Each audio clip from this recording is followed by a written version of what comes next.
A previdência social no Brasil. Para muita gente, é a promessa de um futuro tranquilo, né? Depois de uma vida inteira de trabalho. O problema é que essa promessa, essa estrutura toda, foi construída sobre uma base que hoje ela está rachando. Vamos começar olhando lá para cima, para o topo da pirâmide. É aqui que está o sonho. A segurança, a estabilidade, a ideia de um descanso merecido. Essa é a imagem que foi vendida para o país por décadas. E isso leva a gente a uma pergunta que é, na verdade, a mais importante de todas. O que sustenta de verdade essa promessa? De onde vem essa segurança? Pois é, a realidade é essa aqui. Aquela promessa lá no topo, ela depende de uma base gigantesca de milhões de pessoas contribuindo. Uma base que, como a gente pode ver, está começando a ceder. E é bem no centro desse problema que a gente vai mergulhar agora.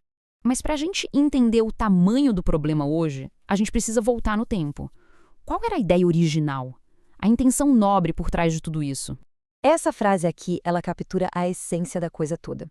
A Previdência não nasceu de uma planilha de Excel, sabe? Ela nasceu de uma necessidade humana muito básica, a busca por dignidade na velhice.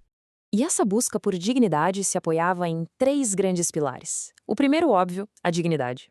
O segundo, a ideia de proteção coletiva, de que todo mundo cuida de todo mundo.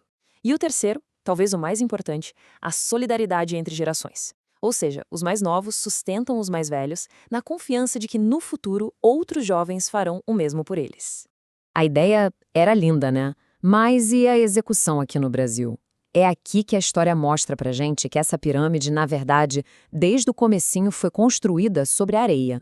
O ponto-chave para entender tudo é o modelo. Isso aqui não é uma poupança. É um sistema que a gente chama de repartição. O que isso quer dizer? Quer dizer que o dinheiro que você contribui hoje não vai para uma continha com seu nome. Ele entra por uma porta e já sai pela outra, para pagar quem já está aposentado agora. E essa é a grande diferença que, honestamente, quase ninguém explica. Numa poupança, o seu dinheiro está lá, guardado, rendendo para você. No INSS, não. A sua contribuição é, na prática, uma transferência direta de dinheiro para outra pessoa. É um pacto de confiança, uma aposta de que no futuro vai ter gente fazendo o mesmo por você. E se a gente olha a linha do tempo, fica claro que essa fragilidade não é de hoje, não. Desde lá de 1923, passando pela Era Vargas, quando o dinheiro começou a ser usado politicamente, até a Constituição de 88, que expandiu o direito para todo mundo, mas sem um cálculo financeiro muito robusto para aguentar o tranco, a instabilidade sempre esteve ali.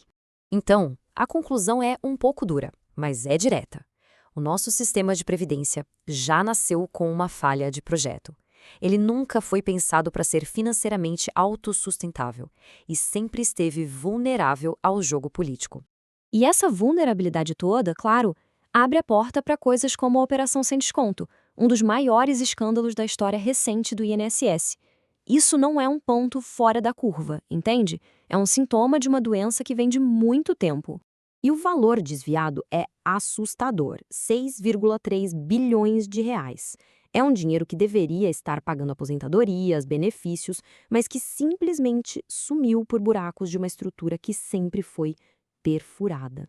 Ok, a gente já viu os problemas históricos, a vulnerabilidade política, mas agora vamos adicionar um outro fator nessa equação, um fator puramente matemático, uma verdadeira bomba relógio demográfica. A lógica do sistema de repartição só funciona de um jeito, com muitos jovens na base sustentando poucos idosos no topo. O problema? O Brasil está envelhecendo, e rápido. Aquela pirâmide populacional está virando de cabeça para baixo.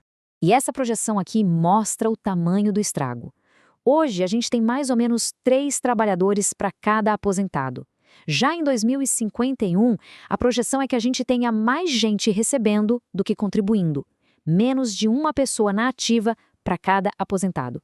A matemática é fria, gente. A conta simplesmente não vai fechar. E o que acontece quando a matemática não fecha? O peso de tudo isso cai sobre as pessoas. A gente vai ver agora qual é o custo humano dessa estrutura que está em colapso. Essa frase aqui, ela é muito poderosa, porque ela resume a realidade de milhões de brasileiros. A aposentadoria, que era para ser a linha de chegada, virou só a continuação da corrida para conseguir sobreviver. E os dados confirmam essa sensação. Uma pesquisa do Serasa mostra que 70% dos idosos acham que o valor que recebem não dá para viver. 70%. É gente demais. E o que significa esse insuficiente em reais? Bom, o valor médio da aposentadoria urbana é esse aí, pouco mais de R$ 1.800. Um valor que, na maioria das cidades do Brasil, mal dá para pagar as contas básicas do mês. Aí fica a pergunta, né? Se o sistema é tão frágil, por que ele continua de pé? A análise que a fonte traz é forte. Ela sugere que a base da pirâmide, o trabalhador, está tão ocupado na correria do dia a dia tentando sobreviver que simplesmente não tem tempo nem energia para questionar o peso que carrega nas costas. Juntando a demografia, a estrutura frágil e toda a história que a gente viu, a conclusão é inevitável.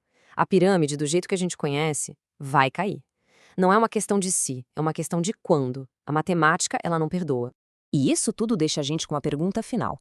Diante do colapso que parece inevitável de um sistema de 100 anos, a grande questão não é mais como tentar salvar o que está aí. A pergunta é, o que a gente vai construir sobre esses escombros? Uma reflexão que é, mais do que nunca, urgente.